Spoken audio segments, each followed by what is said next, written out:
Umarım her şey planladığımız gibi gider. Biz bunu sağlamak için varız Sayın Başkonsolos.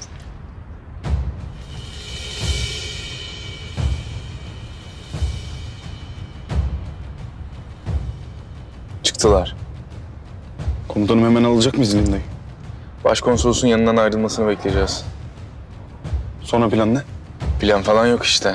Kurdun çakalı avladığı gibi çökeceğiz tepesine. Dilerseniz benim araçla devam edelim Linda Hanım. Sizinle konuşmak istediğim bazı detaylar var. Ne hakkında?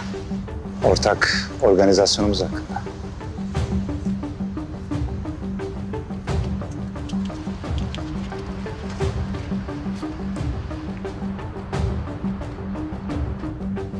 Allah kahretsin, başkonsolosun arabasına bindi.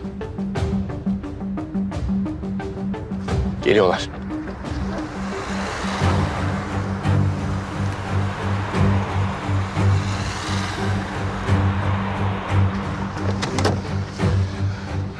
Komutanım, Çakal sürüyle devam ediyor. Şimdi ne yapacağız? Sürüyü dağıtacağız. Senin bu tarzına hastayım komutanım.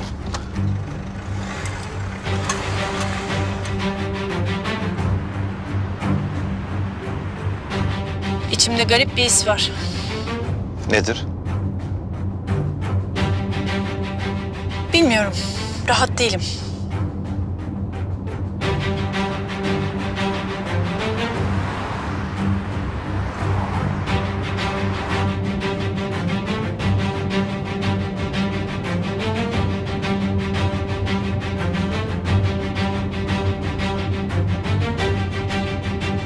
Ne oldu, bir sorun mu var? Bilmiyorum. Öğreneceğiz.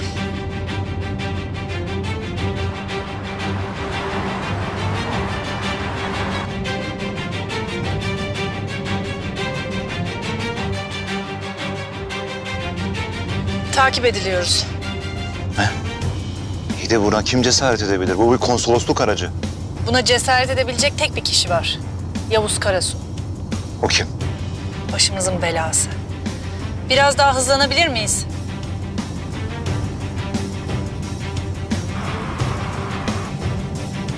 Komutanım bunlar takip edildiklerini anladılar galiba. Baksana nasıl kaçıyorlar. Nereye kaçarlarsa kaçsınlar. Enselerinde olduğumuzu biliyorlar.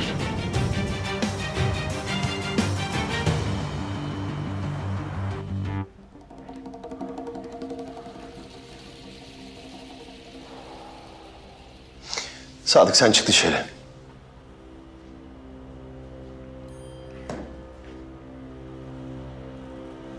Maha hoş geldin diyeceğim ama pek hoş geldiğin söylenemez.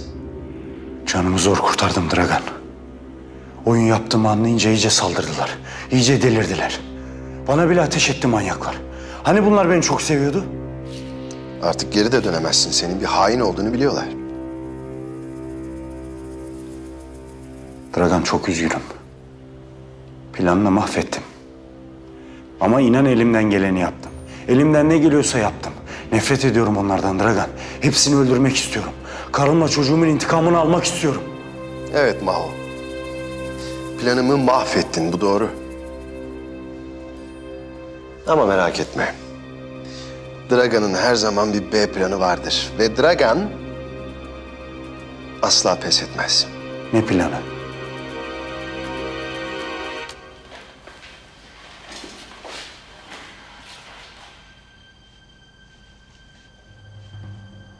Sakin, sakin.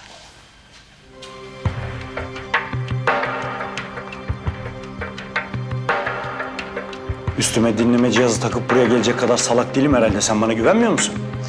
Yaptığın bütün planları mahveden birine kaç defa daha şans verirsin? Ona güveniyorsam sonuna kadar. Ona güveniyorsan. Aklının içindekileri göremiyorum Maho. Bilmiyorum. Ben de göremiyorum Dragan. Ben de bilmiyorum. Eğer ben senin anlattığın kişiysem, Türklerin benim beynimi yıkamasından mı korkuyorsun sen?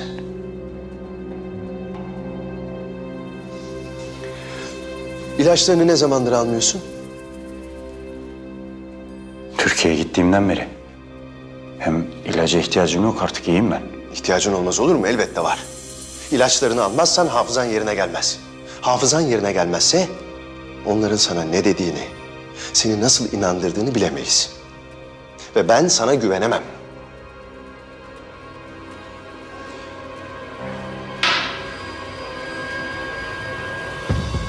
Hadi.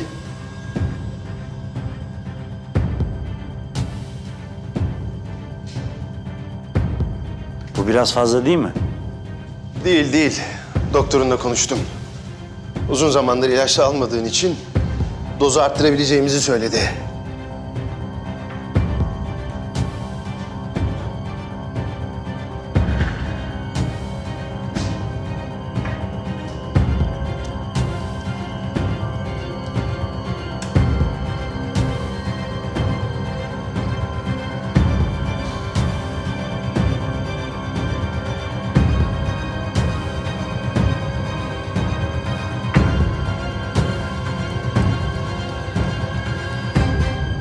Ya bu adam delirmiş mi? Yaptığı şeyin diplomatik bir krize yol açacağından habersiz mi? Ülkesi söz konusu olunca böyle detayları pek önemsemiyor kendisi. Siz bu adamı iyi tanıyorsunuz galiba. Yavuz'u yeni tanımaya başladım ama Türkleri uzun zamandır tanırım. Vatanları söz konusu olunca gözleri hiçbir şey görmüyor. Nasıl atlatacağız bu herifi? Aslında bir yolu var. Konsolosluk konutuna bir an önce ulaşabilirsek orada bize dokunamazlar. Yavuz gibi bir adam bile ülkesini zora sokmamak için böyle bir riski göze alamaz. Siz öyle diyorsanız. Hanımefendiyi duydunuz. Bizi konsolosluğa ulaştırın. Komutanım bunlar nereye gidiyor? Tek bir çıkışları var. Konsolosluk yerleşkesi ait olduğu ülkenin toprağı sayılır. Büyük ihtimal başkonsolosluğa sığınacaklar. O zaman girmelerine izin vermeyelim komutanım. Onlar girmeden vuralım, kıralım, alalım Eminda'yı. Tarzını sevdim ama geliştirmen lazım Kopuk. Bu manyak peşimizdeyken bizim konsolosluğa ulaşmamız zor. Diğer araçlara söyleyin engellesinler. Sıkı tutun.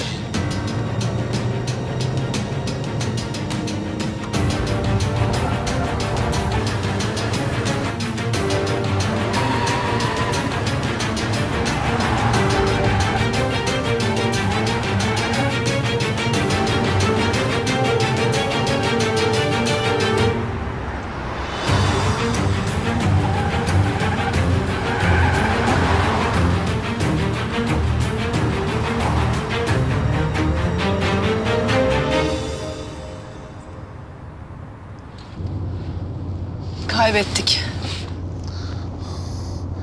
Şu sizin Yavuz demek ki o kadar da gözü kara değilmiş. Pek emin olmayalım derim ben. Sağ solu belli olmaz.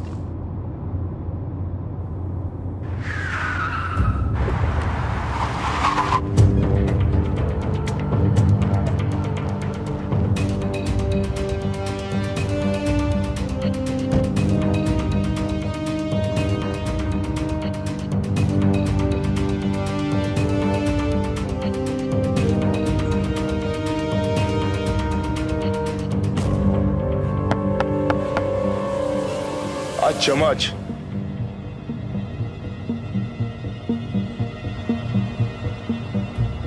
Hala yapabiliyorken harekete geç ve in arabadan Linda. Yoksa bu hayatta sana ayrılan sürenin sonuna geleceğiz.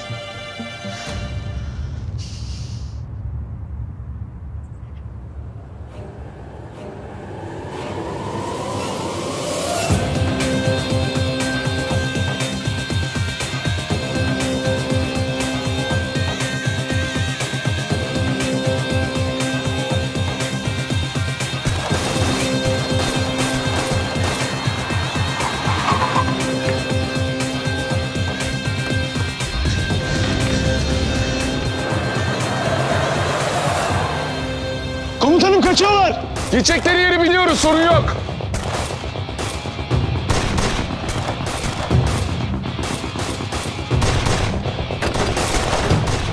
Kopuk koş!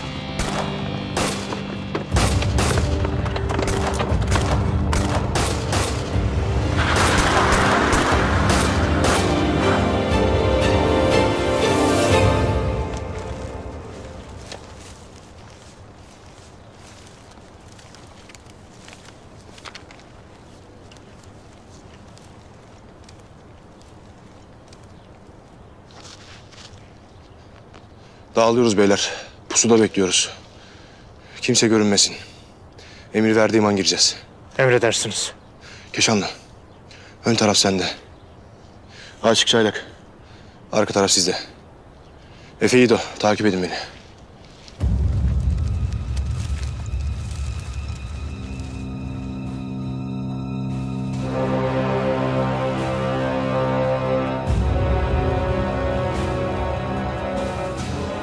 Maho, iyi geldi mi ilaç?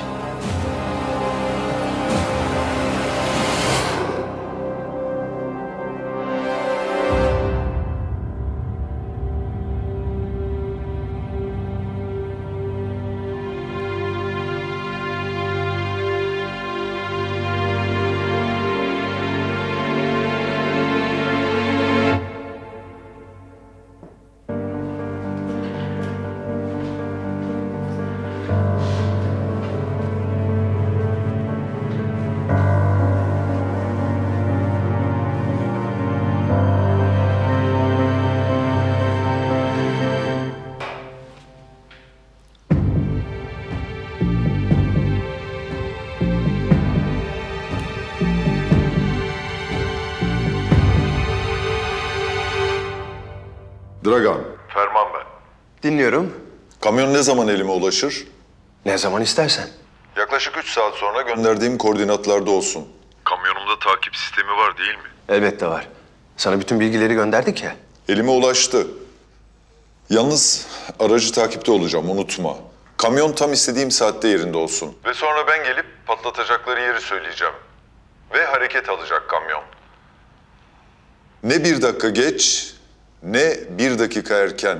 Dragan, dakik olacağız. Sen merak etme. Yalnız o kamyonda litrelerce patlayıcı var. Yani şehrin ortasında gezmenizi çok tavsiye etmem. Sen orasını merak etme. Sadık. 1 saat sonra harekete geçeceksiniz. Bu Ferman denen adamın yanına gidecekler.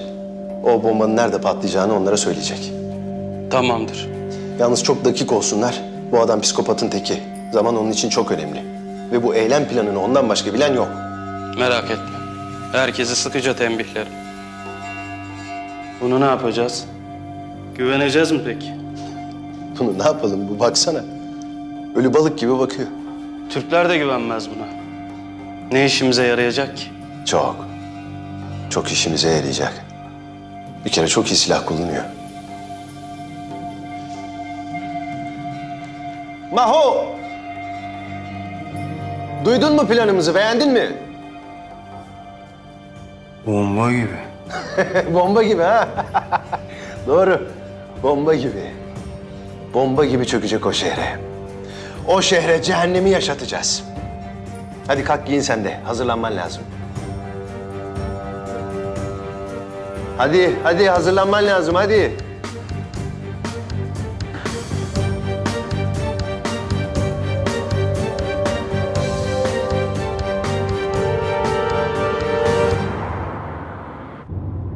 Allah kahretsin. Az daha başımıza iş alıyorduk. Neyse geldik sayılır artık. Güvendeyiz burada. Bu ülkeye adım attığımdan beri en uzak olduğum his güvende hissetmek. Peşimden ayrılmıyorlar. Yavuz hala peşimizde. Ya nasıl bir adam bu? Konsoloslukla irtibata geçelim, kapıları açsınlar. Yoksa bunlar girmeden öldürecekler beni. İyi de bunlar bizim niye peşimizdeler? Bir şey mi duydular? Ya bizi mi dinlediler, niye? Bilmiyorum ama şu anda bunu tartışacak durumda değilim Sayın Başkonsolos.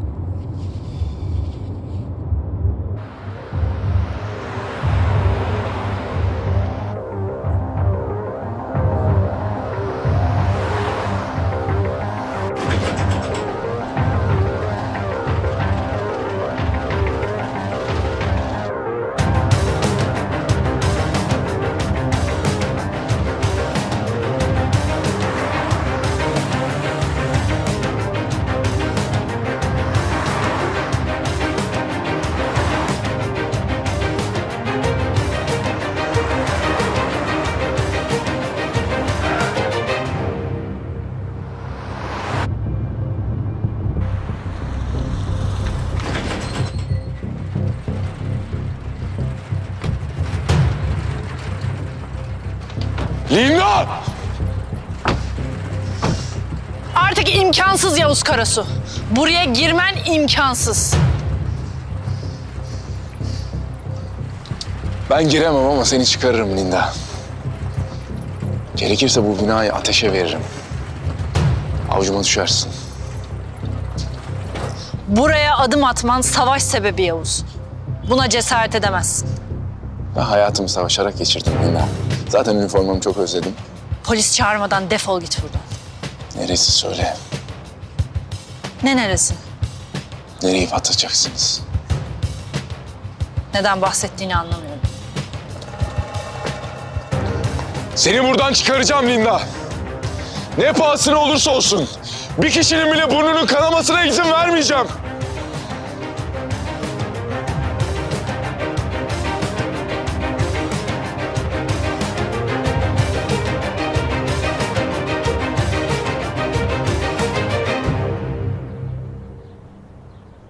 Bayrak 1, bayrak 2. Bayrak bir dinlemede. Girelim hadi, ne bekliyoruz? Olumsuz. İşaret daha gelmedi. Bir aksilik çıkmış olabilir. Zaman kaybediyoruz. Bayrak 1, bayrak 3. Bayrak bir dinlemede. Bayrak 2 haklı. Şimdiye kadar işaretin gelmesi lazımdı. Olumsuz bir durum olabilir. Bayrak unsurları. İçeri giriyoruz. Anlaşıldı bayrak 1. Giriyoruz. Bayrak 4, beni takip et. Anlaşıldı. Efe, Yiğido.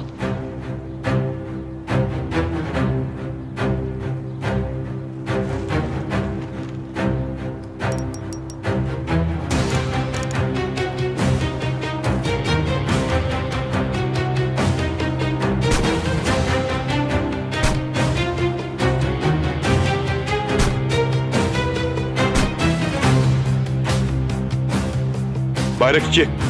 Giriş temiz.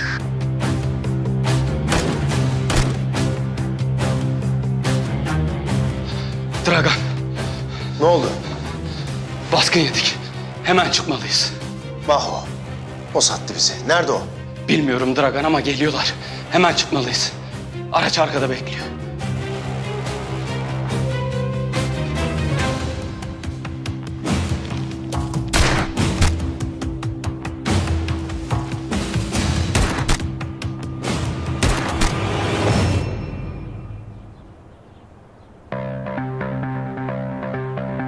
Baskın var, dikkat edin.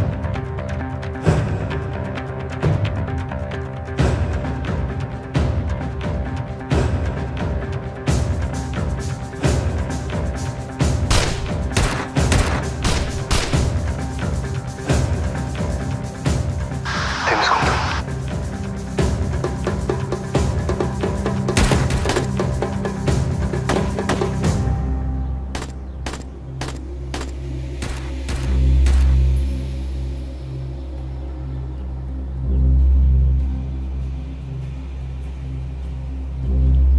Burası temiz.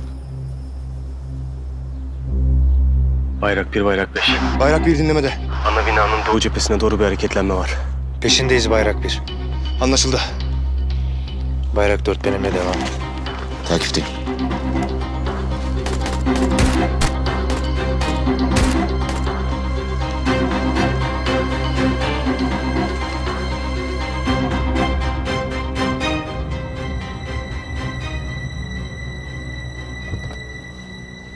Dragan.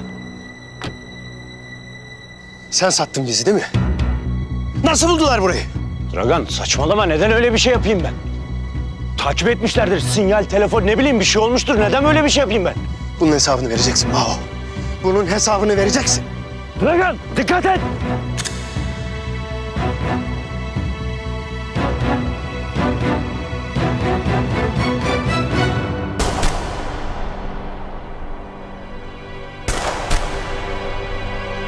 Çabuk arabayı bin. Çabuk. Çaylak! Çaylak!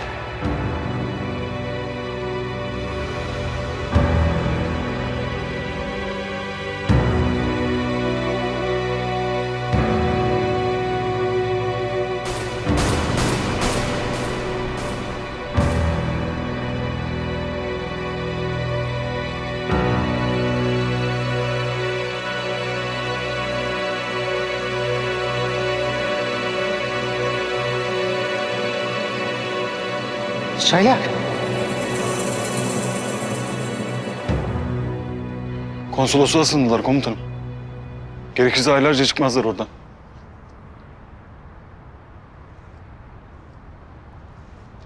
Nasıl çıkaracağız komutanım? Onlar çıkmayacak, biz gireceğiz. Komutanım korktuğumdan değil ama savaş sebebi bu. Yani bizim bildirmemiz lazım ama izin vermezler. O yüzden kimseye haber vermek yok. Sorumluluk bende. Haber verdiğimiz herkes mesul olur. İçeri girip de başarısız olursak bizi geçtim de devletimizi zor durumda bırakacağız komutanım. Bütün dünya üstümüze gelecek. O zaman başarısız olmayacağız Kopuk. Duydun mu beni? Başarısız olmayacağız. Duydum komutanım. O zaman benim hazırlık yapmam lazım. Yap, kimseye haber verme. İş yine bize düştü.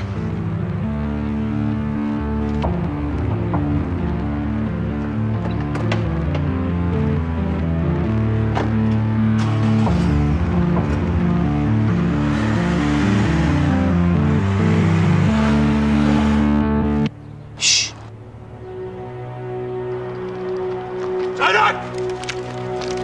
Çaylak! Çaylak!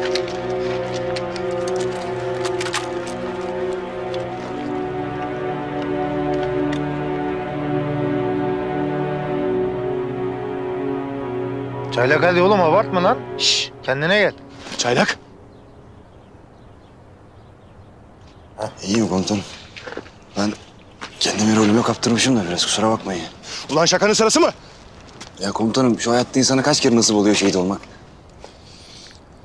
Benim biraz nefesim daralıyor komutanım. Harbi mi lan?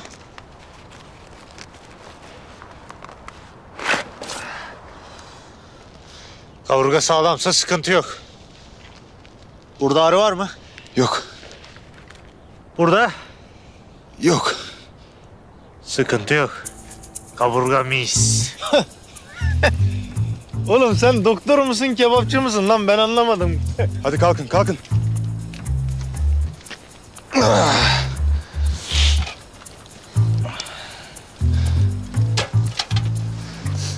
Komutanım ben biraz az koymuşum bu kanı ya.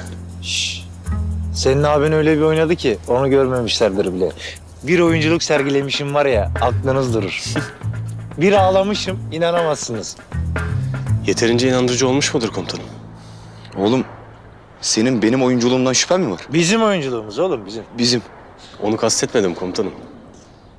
Dua edelim de kalmış olsun. Karabatak arayana kadar anlamayacağız tabii onu.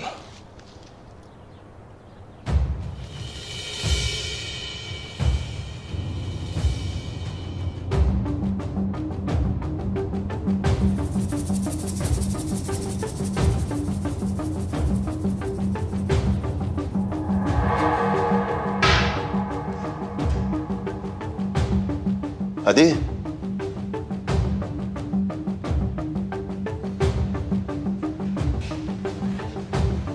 Bu biraz fazla değil mi? Değil, değil. Doktorunla konuştum.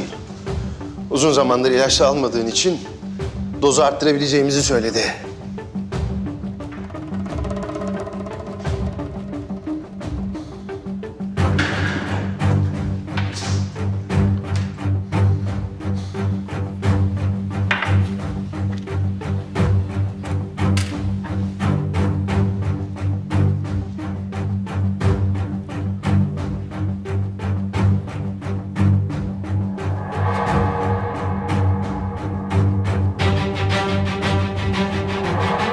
Yalnız o kamyonda litrelerce patlayıcı var. Yani şehrin ortasında gezmenizi çok tavsiye etmem.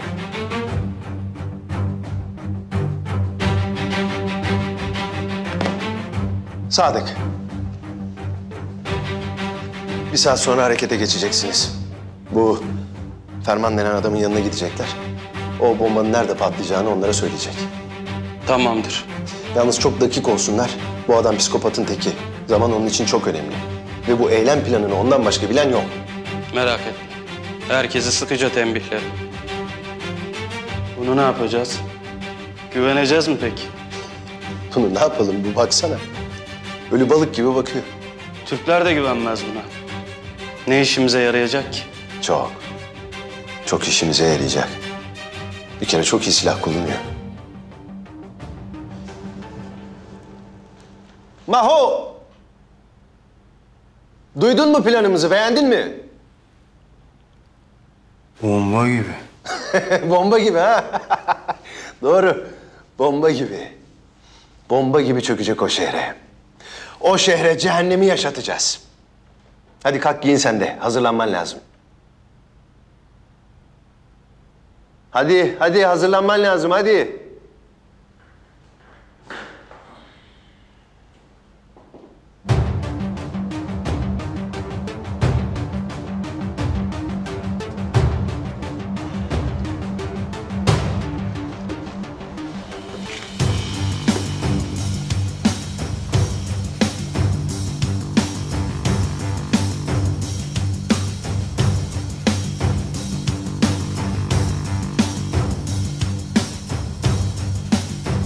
Avcı, Dinliyorum.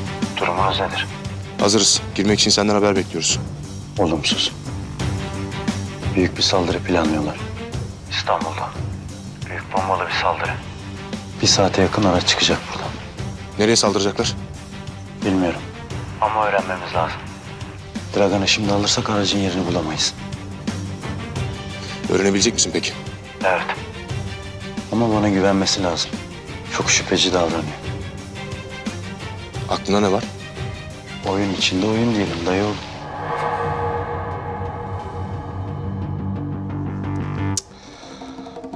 Artık rahatlayabilirsiniz.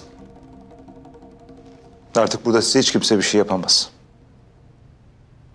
Oturun bir şeyler için. Gevşersiniz.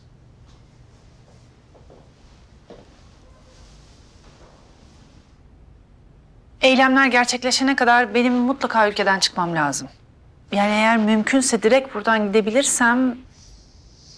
Gerekli ayarlamaları yaparız merak etmeyin de. Bizim önce şu işleri bir halletmemiz lazım.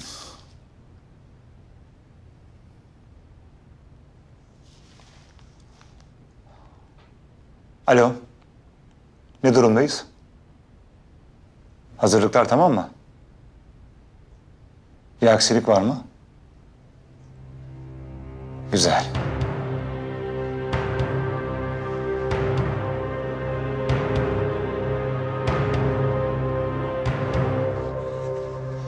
Az kalsın her şey berbat olacaktı.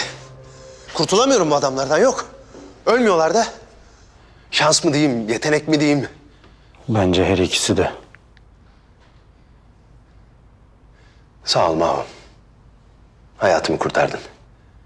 Ne yalan söyleyeyim şüphelendim senden kusura bakma. Önemli değil. Bazen ben bile kendime güvenmiyorum. Araçlar hazır mı? Merak etme. 1 saat sonra yola çıkacaklar. Ferman'ın dediği gibi de tam 2 saat sonra istediği adreste olacaklar. Bir dakika. 1 saat sonra çıkıp nasıl 2 saat sonra İstanbul'da olacak o araç? Bombalı araç zaten İstanbul'da. Kurtköy'de eski bir çimento fabrikasında tutuyoruz. Güzel plan. Sen Dragan'ın kötü plan yaptığını gördün mü? Ona ne şüphe. Ben mi çıkıp arkaya kulaçan edeyim? Belki takip falan etmişlerdir.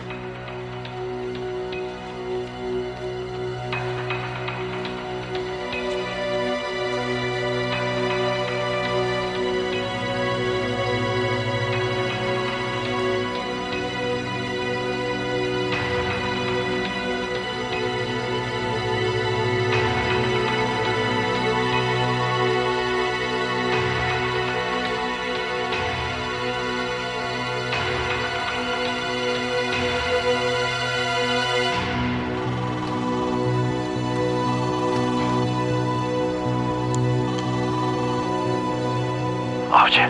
Dinliyorum. Beni iyi dinle. Çok vaktim yok. Kamyon Kurtköy'de bir çimento deposunda. 1 saat sonra yola çıkacak. Çıkmadan hemen onu bulmanız lazım. Yoksa takibi imkansız. Tamamdır. Sen? Ben operasyon bitene kadar burada duracağım. Bombayı imha edin. Ondan sonra da camına bakarız. Anlaşıldı. Dikkat et kendine. Merak etme. Bu kafa yerinde olduktan sonra da yolu kimse Karabatağı bir daha taklaya getiremez. Güzel.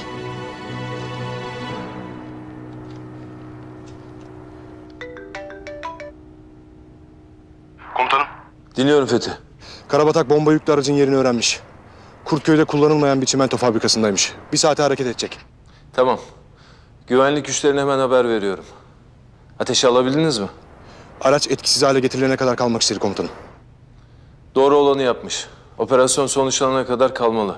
Operasyona biz de katılalım komutanım. Hazırız ve bilgimiz dahilinde. Tamam Fethi. Hemen buluşma noktasına ilerleyin. Ben helikopteri ayarlıyorum. Emredersiniz komutanım.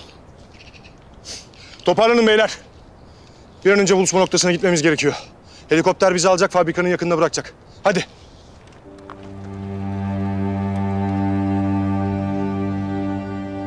Derya. Tim'den haber ver. Ateş Dragan'dan bugün İstanbul'da bombalı bir saldırı olacağı bilgisini almış. Bombalı saldırı mı? Yerini biliyor muyuz? Maalesef. Ama aracın adresini biliyoruz. Tim harekete geçti. Güvenlik güçlerine haber verelim. Ben de üst komutanlığı bilgilendireceğim. Tamam, ben hemen bakanlığa, valiliğe haber vereceğim. Hızlı olalım Derya. Ne kadar hızlı olursak o kadar avantajlı oluruz. Bir kamyon dolusu patlayıcıdan bahsediliyor. Nerede yapılacağını bilmiyoruz ama büyük bir eylem olacağı kesin. Tamamdır.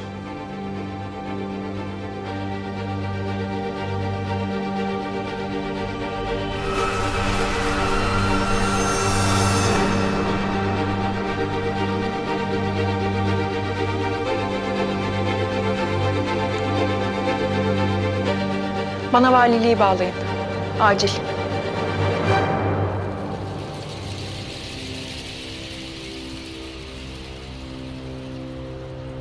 Her şey hazır komutanım. Kimseye haber vermedin değil mi? Yok komutanım. Hadi Kopuk, elini çabuk tut. İçeriği gösteren kameralara ulaşmamız lazım. Görüntü vermeden girmeliyiz. Komutanım, binadaki sisteme erişmemiz imkansız. Kapalı devre sistem. Yani dışarıdan müdahaleye kapalı. Ne yapacağız peki? Binaya ulaşamıyorsak binaya elektrik veren şebeke sistemine ulaşabiliriz. Elektrikler kesildikten sonra jeneratörün tekrar devreye girmesi için azıcık vaktimiz olacak komutanım. Bütün kamera sisteminin kapanıp tekrar açılması 1 dakika yakın sürer. Sonra jeneratörle birlikte kamera sistemi tekrar devreye girecektir. İçeriği görebiliyor muyuz peki? Maalesef komutanım. Ama binanın planları önümde. Sinyalinizi takip edip sizi yönlendirebilirim.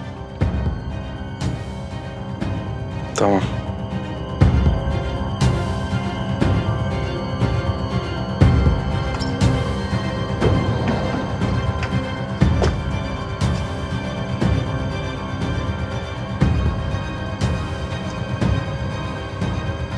Hadi kazamız mübarek olsun.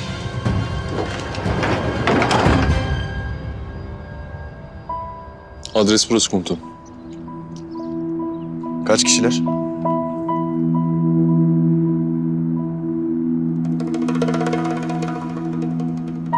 Dokuz kişi var. Ama içeride daha fazlası olabilir. İsterse 99 olsunlar. Ecelleri geldi bir kere.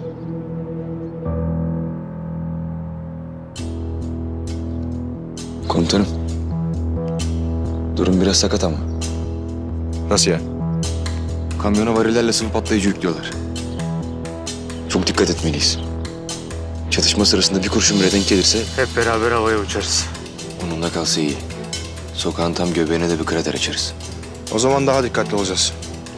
Herkes attığını vursa yeterli. Her zamanki gibi. Onlar da çok dikkatli olacaktır komutanım. Sonuçta kamyonun içinde milyon dolarlık patlayıcı yatıyor. Gözden çıkaramazlar. Ya tek kurşun benim içime sinmiyor aga. Bütün şarjörü boşaltınca anca rahatlıyorum ben. Tek atış tek adam Keşanlı. Fazlasını sonraya sakla. Lazım olacak nasılsa. Hadi giriyoruz.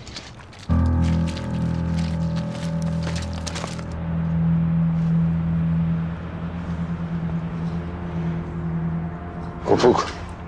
Komutanım. Hazır mısın? Daima komutanım. Başlayalım, kes elektriği. Tamam komutanım.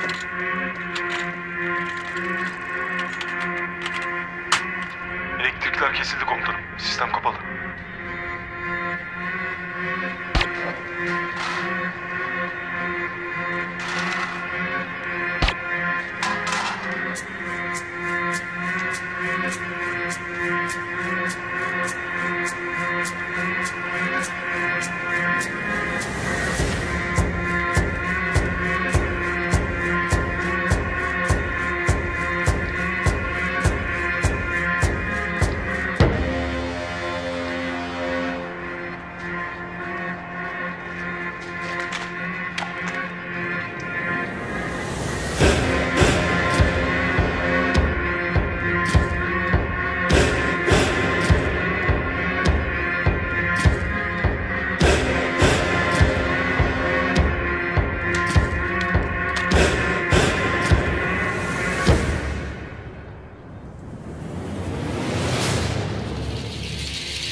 Kamyon tamam. Kaçta çıkmamız lazım? Tam 10 dakika sonra çıkacaksınız. GPS sizi buluşma yerine kadar götürecek. Dikkatli sürün. Vaktiniz var. Yola çıktıktan tam bir saat sonra buluşma yerine varacaksınız. Saatte 40 kilometreyi aşmayın. Sarsıntılara bile duyarlı bu malzemeler. Biri bir düşerse hepiniz havaya uçarsınız.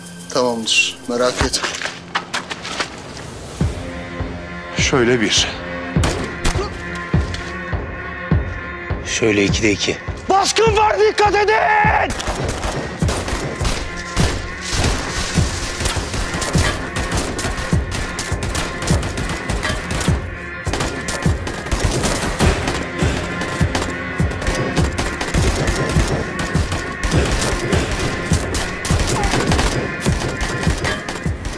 Ne yapıyorsun lan gerizekalı? Kamyona görmüyor musun? Ödeyecek misin bizi?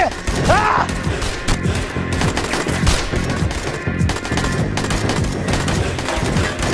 Allah kahretsin.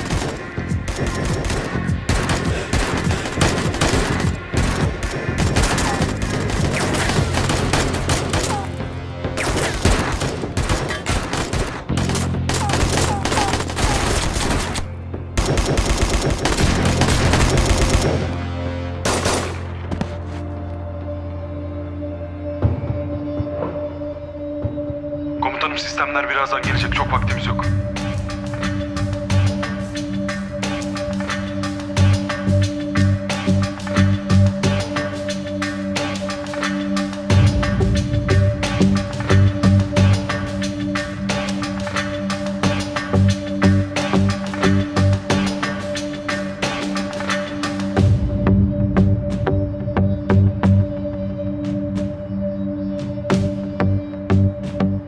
Sen kimsin? Ben Linda Hanım'ın özel...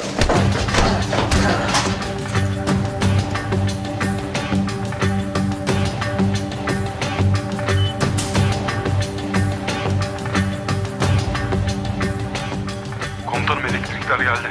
Sistemler çalışıyor.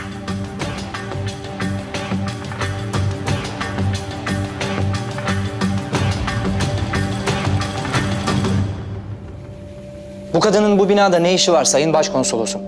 Bu kadının bir sürü terör örgütüyle bağlantısı var. Sen benim işime karışma. Sen kadını bir şekilde bu binadan tahliye etmenin yolunu bul. Lütfen beni bu işe karıştırmayın. Hem dış işlerimizin bu krizden bir haberi var mı acaba? Haddini aşıyorsun ama. Bak dediklerimi yapmazsan değil yardımcılığım kapıda bekçi olamazsın. Bakın Türkleri kızdıracaksınız. Bunun bedeli ağır olur. Hiçbir şey yapamazlar.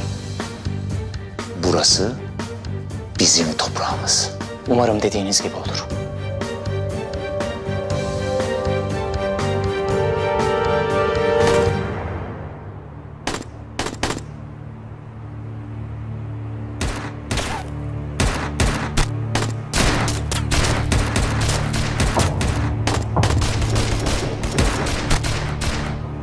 Aslanlarım benim.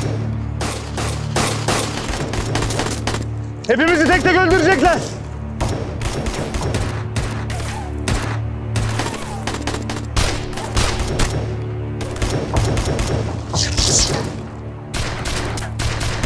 Ne yapacağız şimdi?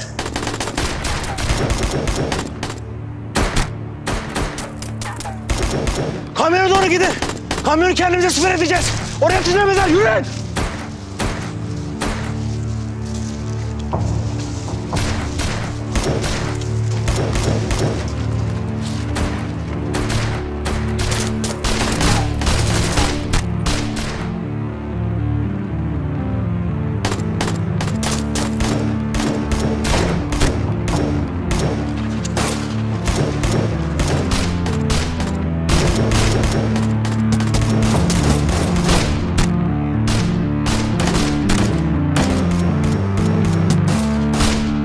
Dur.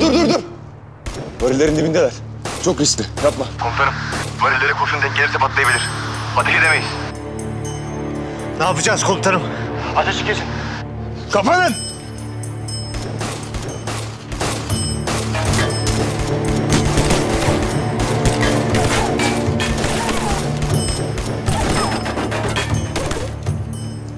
Hepsini gebertene kadar sıkın! Sıkın!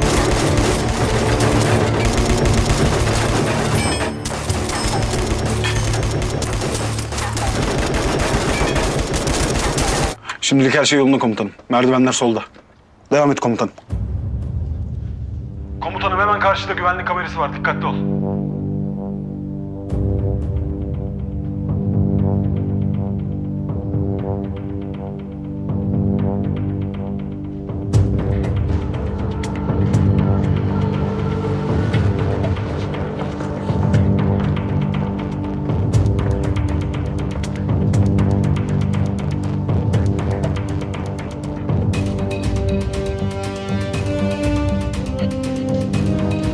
Komutanım başkonsolosun odası 2. katta. Yalnız dikkat et, köşede kamera var, yakalanma.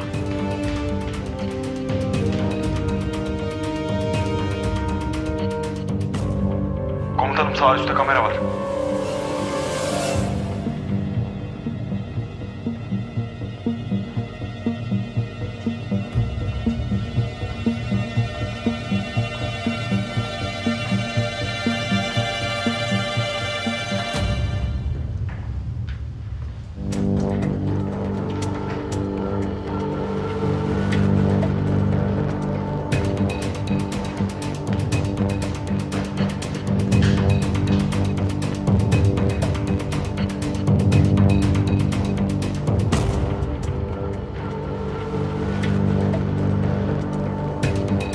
Bu katta kamera yok komutanım, rahatız. Başkonsolosun odası hemen karşındaki oda.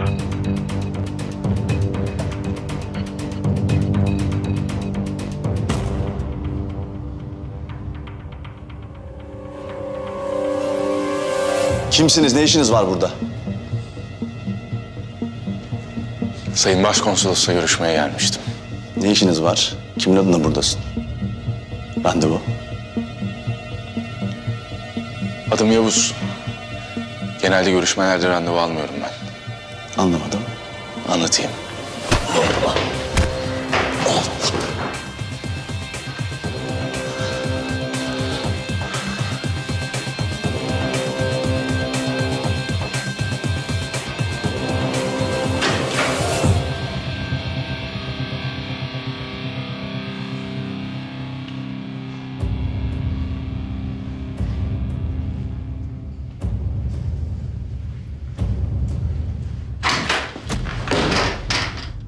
Sakın.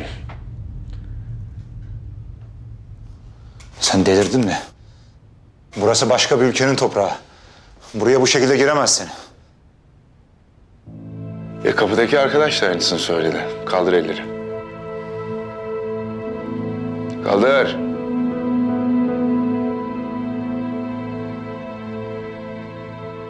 Komutanım bir hareketlenme var, sana doğru geliyorlar. Galiba adam alarma falan bastı.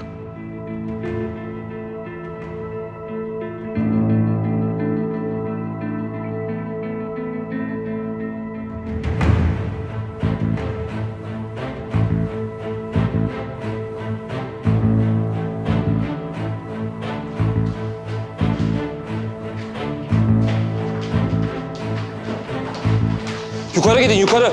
Ne oluyor? Lütfen odanızdan çıkmayın. Bir güvenlik ihlali söz konusu. Yok artık. Yavuz, bunu da yapmış olamazsın. O bombalar nerede patlayacak? Ya sen neden bahsediyorsun? Bana bak, sakın bana aptal numarası yapma.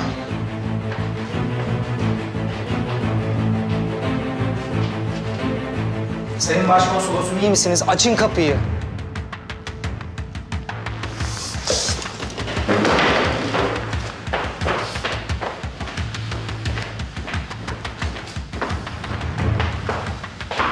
Bana bak. Eğer içeri girerlerse seni öldürürüm. Çok ciddiyim. Kafanı patlatırım. Tamam. Sakin ol. Sen dediklerimi yaptığın sürece sakinim ben.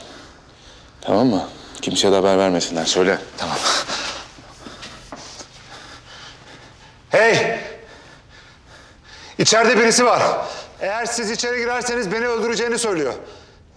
Adam ciddi. O yüzden içeri girmeye kalkmayın. Kimseye de haber vermeyin. Siz iyi misiniz? Ben iyiyim. Bak siz içeri sakın girmeye kalkmayın.